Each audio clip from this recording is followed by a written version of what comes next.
नमस्कार, जोहार।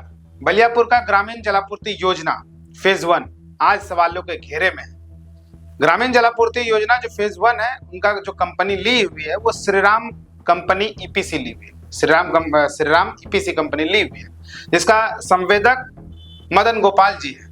लगभग जो वो फेज 1 जो है वो 62 करोड़ रुपया का टेंडर से मिला हुआ था। आज पूरा इलाका जो जहां जलापूर्ति जहां पानी भेजना था, आज पूरा गांव प्रभावित है। लगभग 43 गांव, 11 पंचायत पानी से प्रभावित है। पानी उन गांव में नहीं मिल रहा है। 62 करोड़ का योजना था और अब तक उन गांव में पानी नहीं मिल पा रहा है। समझिए, 62 करोड़ का किसी कंपनी को टेंडर मिला है और 5 साल 6 साल से पूरे गांव में पाइपलाइन को बिछाना है। पाइपलाइन बिछाने के बाद सुचारू रूप से पानी चालू करवाना है। 5 साल 6 साल हो गया, ना तो अच्छी तरीके से गांव में पाइपलाइन अच्छी तरीके से बिछा है और ना पानी गांव में पहुंच पा रहा है। इसी मामले को लेकर कई जनप्रतिनिधि बलियापुर के मामले को कभी सदन में उठा रहे हैं, कभी आवेदन दे रहे हैं, कभी जनप्रतिनिधि किसी अधिकारी से मिल रहे हैं, लेकिन अब तक लोगों को पानी नहीं मिला है। अब सवाल के घेरे में EPC company, Shriram EPC company क्यों है, हम लोग उस पर बात करेंगे। पहले किन किन जनप्रतिनिधि ने मामला को उठाया है, किन किन जनप्रतिनिधि ने कहाँ का आवेदन दिया है, हम लोग उस पर बात करेंगे। सबसे पहले ये जान लीजिए कि जो फेज 1 है वो अभी पूरी तरीके से ठप पड़ा हुआ है, यानी कि वहां पर पानी नहीं चल रहा। 43 गांव, 11 पंचायत में पानी नहीं मिल पा रहा है। बात करेंगे, सिंदरी के विधायक चंद्रदेव महतो ने सदन पे आवाज उठाया, फेज 1 में पानी नहीं मिल पा रहा है, वहां के लोगों को पानी नहीं मिल पा रहा है, इसको चालू किया जाए। विधायक ने आवाज उठाया। पेयजल को लेकर सरकार द्वारा महत्वाकांक्षी योजनाएं चलाई तो जा रही है, लेकिन धरातल पर स्थिति अलग है। सरकार विभिन्न योजनाओं के लिए हजारों करोड़ खर्च कर रही है, लेकिन जमीन पर काम अधूरा है। उदाहरण के तौर पर धनबाद जिले में निरसा और गोविंदपुर के उत्तर दक्षिणी जलापूर्ति योजना 2026 को पूर्ण होना है, लेकिन काम अभी बंद है। कारण यह है कि वहाँ जो संवेदक काम कर रहे हैं श्रीराम ईपीसी, इससे पहले भी बलियापुर में काम कर चुके हैं और अधूरा काम के लिए उस पर जांच चल रहा है। काली सूची में डालने का भी लिखा गया है, अनुशंसा हुआ है, लेकिन जस की तस है। और पूरे राज्य में वो 7 जिलों में काम कर रही है, कोई भी योजना उसका पूरा नहीं हुआ है।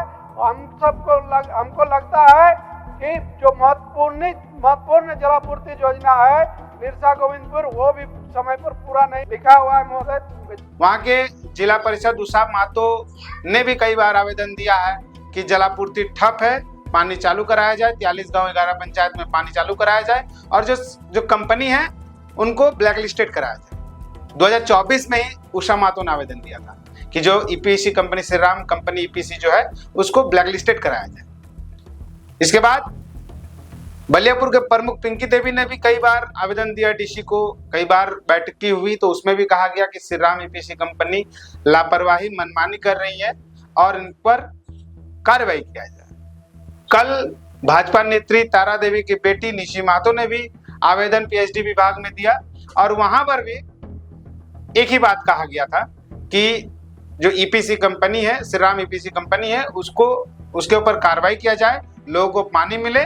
और ये कंपनी है वो मनमानी कर रही है। बलियापुर के कई जनप्रतिनिधियों ने ये रखा है कि ये लोगों को पानी मिले और जो कंपनी है उस पर कार्रवाई किया जाए।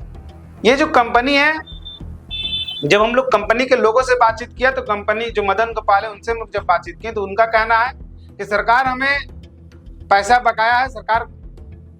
सरकार जो है 10 महीने से पैसा नहीं दिया है, इसलिए हम लोग पानी बंद करके रखे हैं। हाँ, हम राहुल मोदी बोल रहे थे, धनबाद से पत्रकार बोल रहे थे। फेज 1 बलियापुर में अभी आप काम कर रहे हैं कि नहीं? हम लोग काम खत्म हो गया, वाटर सप्लाई चालू किया, अभी बीच में पैसा वैसा बाकी है तो हम लोग पानी सप्लाई बंद कर दिया है। अच्छा, जानकारी यही है, हम लोग अपना जो इंडम करना था 2 साल कर चुका है। हाँ। उसके बाद हम लोगों को पैसा बाकी है सरकार से भी, 10 महीने से स्टाफ को भी सैलरी नहीं दे पा रहे हम लोग। अच्छा, इसलिए हम लोग 4-5 महीने से पानी सप्लाई बंद कर दिया हम लोग। ओह, यही स्थिति है। अच्छा, बस यही जानकारी चाहिए था। लेकिन 10 महीना से नहीं, कई सालों से पानी बंद है और अभी इतने गांव हैं जो पाइपलाइन बिछा तक नहीं है। कई ऐसे गांव हैं जो फेज 1 में जहां जहां पाइपलाइन बिछाना था, पाइपलाइन अभी तक नहीं बिछा है।